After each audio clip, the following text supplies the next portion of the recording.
नमस्कार, प्रणाम। हम आपके बेटा, आपके भाई, आप सबके चाहे वाला, आप सबके दिल में रहे वाला, जेकरा ऊपर आशीर्वाद प्यार हुआ सबके बनल रहेला। सबसे पहले सनातन धर्म के अनुसार नववर्ष के हार्दिक शुभकामना, ढेर सारी बधाई हुआ सबके। और ये नया साल में नया सौगात, नया रउआ सबके आशीर्वाद पावे बदे रउआ सबके बीच में उपस्थित बानी। ये नया साल में एगो नया शुरुआत ग्राम पंचायत राज सरहरवा से बीडीसी पद के उम्मीदवार के रूप में रउआ सबके बीच में सेवा खातिर आइल बनी। प्रयास इहे बा कि जेंगा रउआ सब गीत संगीत के माध्यम से रउआ सबके हमरा कि अपना दिल में बसौले रहिले, सेवा करे बदे रउआ सबके बीच में फिर से ग्राम पंचायत राज सरहरवा से बीडीसी के पद के रूप में रउआ सबके बीच में आइल बनी।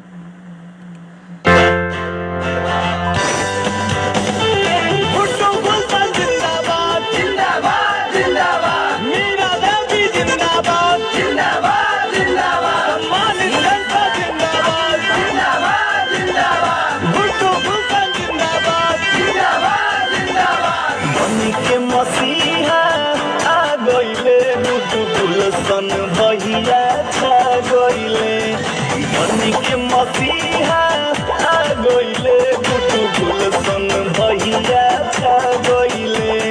जनता के दुख समझे वाला, जनता के दुख समझे वाला सबके दिल में समा गइले। बनी के मसीहा आ गइले गुलशन भैया छा गइले।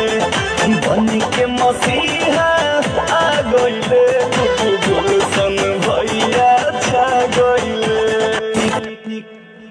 एक मेरा छोटा सा प्रयास है कि आप लोगों के बीच में गीत संगीत के माध्यम से तो रहता ही हूँ।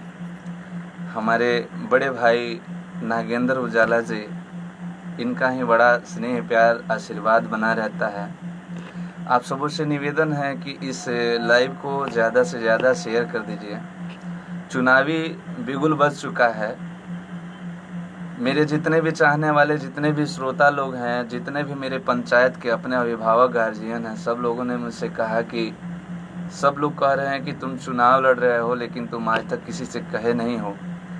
लेकिन मैं आज आप लोगों को बता रहा हूँ। ये बताते हुए बेहद खुशी भी हो रही है हमको कि अभी तक तो तय नहीं था कि मुझे चुनाव लड़ना था या नहीं लड़ना था, लेकिन जब आप लोगों ने मुझे लड़ने के लिए, चुनाव लड़ने के लिए प्रेरित किया है, तो मैं आप लोगों के बीच आ रहा हूं।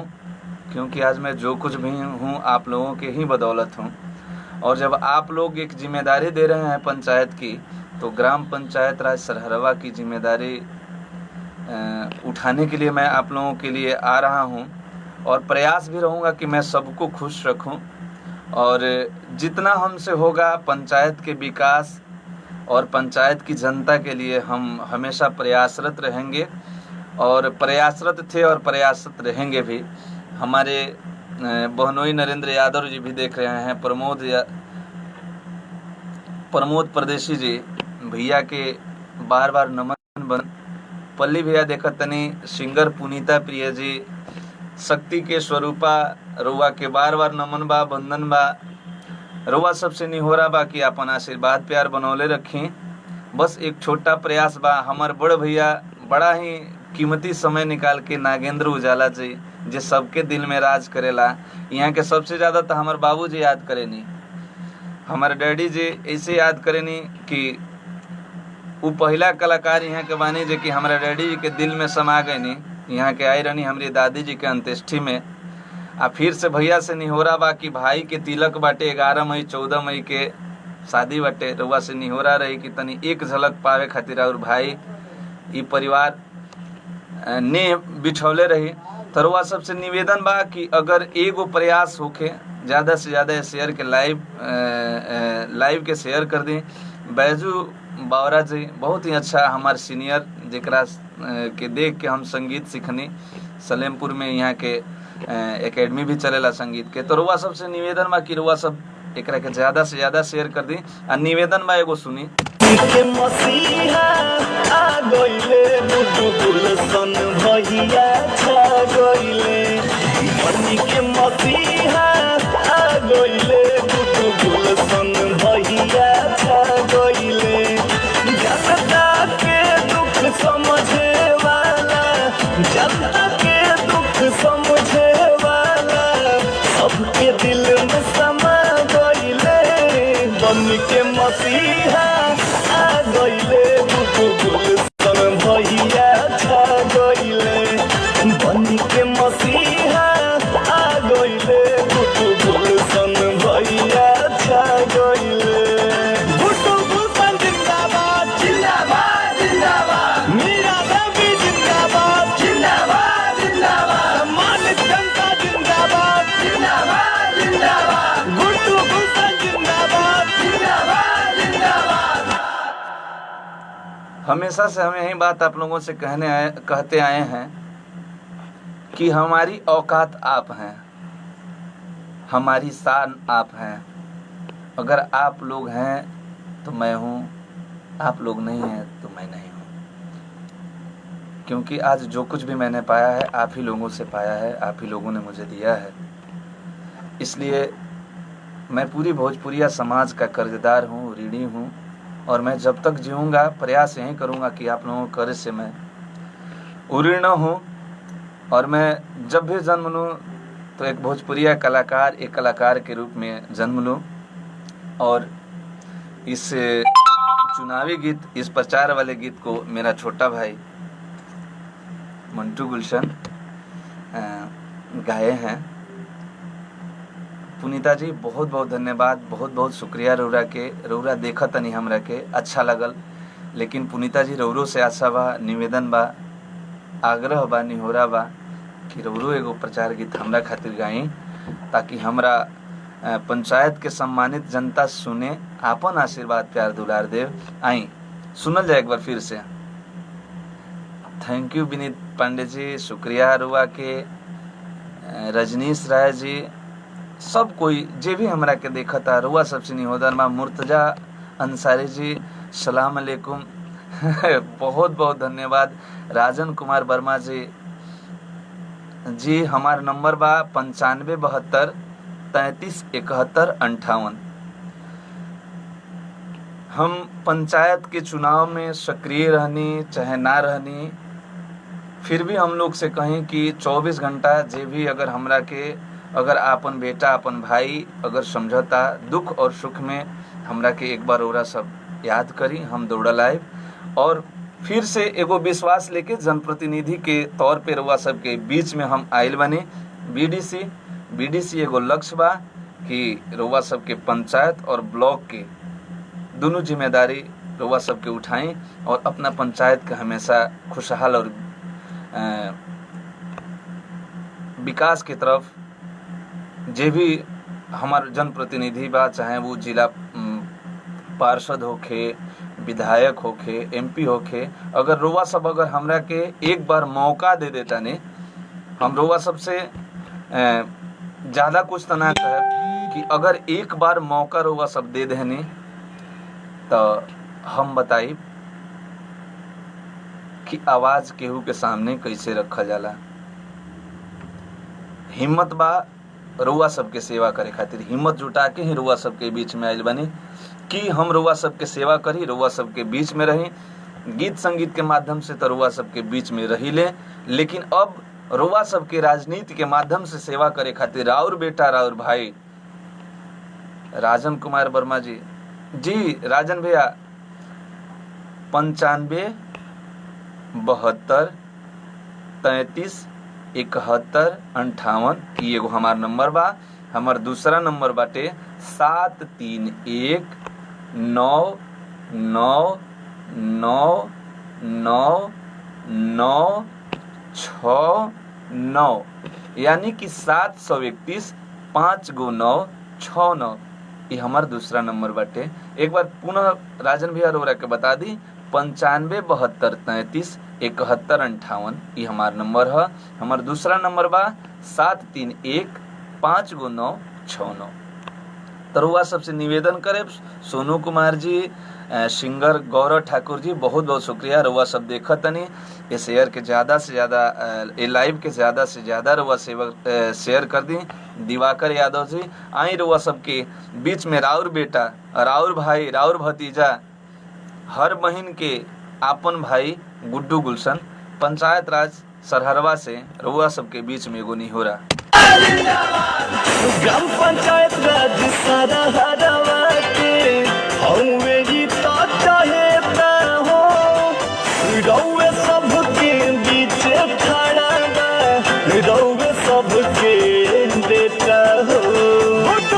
एक बार पुनः रुआ सबके बता दी कि कुछ लोग के बीच में अटकला लगे रहला कि गुड्डू गुलशन चुनाव ना लड़ी हैं, तो आज रुआ सबके कंफर्म कर देता नहीं। रुआ सबके हिम्मत और रुआ सबके साथ और रुआ सबके विश्वास लेके आज एक बार करजोर निवेदन करतनी कि ई हाथ रुआ सब खातिर उठल बा, तो हमेशा उठल रही। काहे कि हम कमर कस के रुआ सबके बीच में बीडीसी के रूप में सरहरवा पंचायत से रुआ सबके बीच में आ गइल बानी। ई हमारा निर्णय बा और आखिरी सांस तक रुआ सबके सेवा करे खातिर ई हाथ आज उठल बा, उठल रही। रुआ सब खातिर हमेशा बनल बा, बनल रही। ग्राम पंचायत राज सरहरवा के हौवे जी तो चाहेता हो, रौवे सबके बीच खड़ा बा, रौवे सबके देता हो।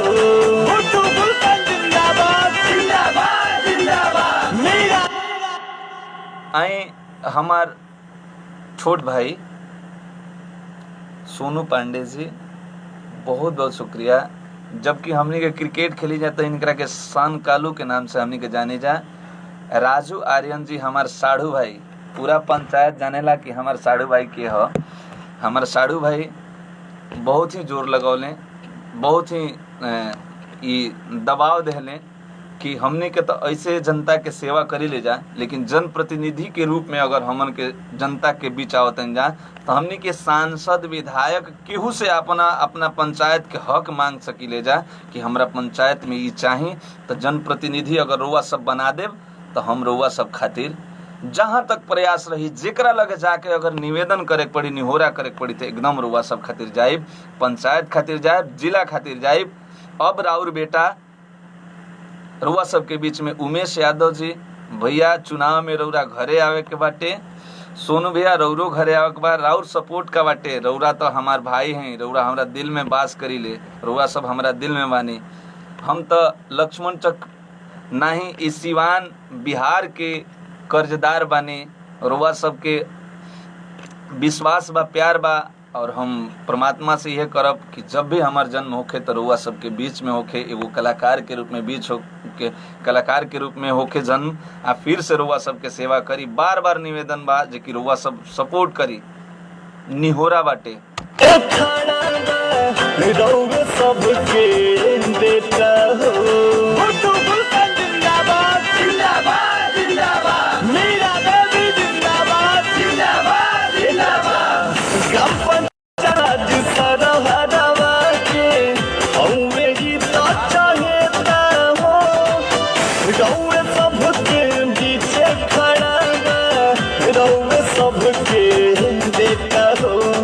जनतनी मन ने तपा गइले, गुड्डू गुलशन भैया छा गइले, बनी के मसीहा गइले, गुड्डू गुलशन भैया छा गइले। गुड्डू गुलशन जिंदाबाद जिंदाबाद जिंदाबाद, मीरा देवी जिंदाबाद जिंदाबाद जिंदाबाद। अब रुआ सबसे ये लाइव के माध्यम से विदा ले। एगो लाइव में रुआ सबसे और निवेदन बा, मिथिलेश कुमार पांडे ऑनर भैया हमरा के देखत तनी, ऑनर भैया के भी काफ़ी सपोर्ट बा, सहयोग बा। बड़ भैया दिनेश पांडे जी वहाँ के कहनी कि भाई हमार खड़ा भइल बा हमके पता नहीं खे, लेकिन हम एक बार माफ़ी चाहें भैया के ना बतावे पैनी, लेकिन आज लाइव आके सब कोई के बताओ तनी कि रउआ सबके भाई, रउआ सबके बेटा गुड्डू गुलशन ए बेरा सरहरवा पंचायत से कमर कस के रउआ सबके सहयोग से आइल बा। हमार कोनो औकात नहीं खे, हमार कोनो क्षमता नहीं खे जे कि रउआ सबके बीच में हम अपन अथी कर ली। हमार कोनो हिम्मत नहीं है कि हम पंचायत चुनाव लड़ ली, लेकिन रउआ सबके एक एक सहयोग, एक एक वोट के माध्यम से रउआ सबके बीच में हम आइल बनी। जी जी सोनू भैया, क्रिकेट खेलल जाई, काहे ना खेलल जाई? ई तो जब तक ले बूढ़ हो जाइए हमनी के लड़का के संगे खेलल जाई। बॉलिंग हम कराई बरा और लड़का बैटिंग करी, ठीक बा? रउरा से बॉलिंग करवाई, बुढ़ारी में जो या 60 की उम्र हो जाई वहू बेरा हम क्रिकेट खेले। तो यह निहोरा बा। मोहम्मद इमरान जी, रुआ के सलाम अलैकुम। रुआ सबसे एगो और ही निवेदन बा कि हमार माता जी ग्राम सभा सुहनपुर के प्रधान पद के प्रत्याशी बाड़ी। रुआ से निवेदन बा कि रुआ सब उनके वोट करी, सपोर्ट करी। राउत बेटा जगन्नाथ यादव, जंग बहादुर यादव, गुड्डू गुलशन, रुआ सबके बीच में ग्राम पंचायत राज सोहनपुर हमार माई प्रधान पद के उम्मीदवार बड़ी। रुआ सब वोट करी, सपोर्ट करी। सोनू पांडे जी, अनवर भैया के याद आई वो दिन क्रिकेट के वाला।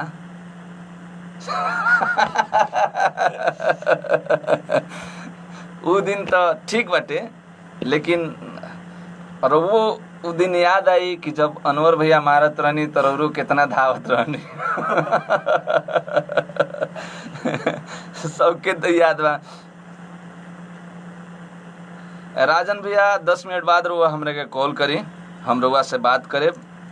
उमेश भैया बहुत बहुत शुक्रिया।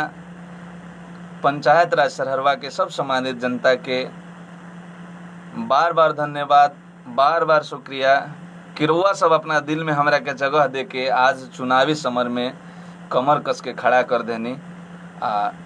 इहे रुआ सबसे विश्वास दिलावतनी कि हम निष्पक्ष भाव में, निस्वार्थ भाव में अगर रुआ सब मौका दिले बानी तो हमेशा सेवा करे। रुआ सबके कष्ट ना दिले बानी आ जीत जाई भी तो कष्ट ना देहब। रुआ सब एक बार दिल से जरूर देव। ए बेरी हम पर्चा भरे, ए बेरी बीडीसी के पर्चा हम भरे। रुआ सब की इतना सेवा करे, इतना सेवा करे कि रुआ सब अगला बेरी हमार खुद पर्चा भरब। इस विश्वास के साथ रुआ सब से एक बार पुनः विदा लेतनी और रुआ सब के बीच में इ निहोरा करतनी कि राउर बेटा समर में आ गेल बा, बीडीसी के रूप में रुआ सब जिताई, अपन सपोर्ट करी, वोट करी। राधे राधे, हर हर महादेव, जय श्री राम।